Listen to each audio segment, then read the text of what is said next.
वो शाम जैसे सिसक रही थी,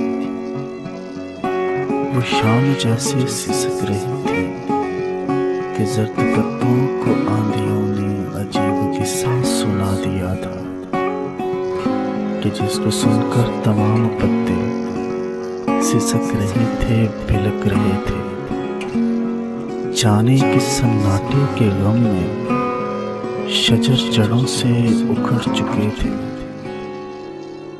बहुत तलाश किया मैंने उसको, हर एक रास्ता, हर एक वादी, हर एक पर्वत, हर एक घाटी, मगर कहीं से खबर न आई।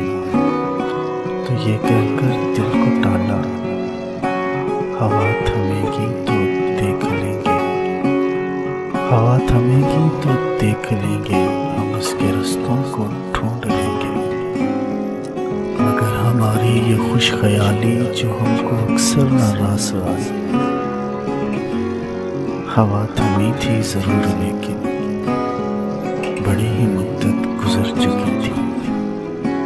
हमारे बालों के जंगलों में सफेद चांदी उतर चुकी थी, फलक पे तारे नहीं रहे थे, गुलाब प्यारे नहीं रहे थे।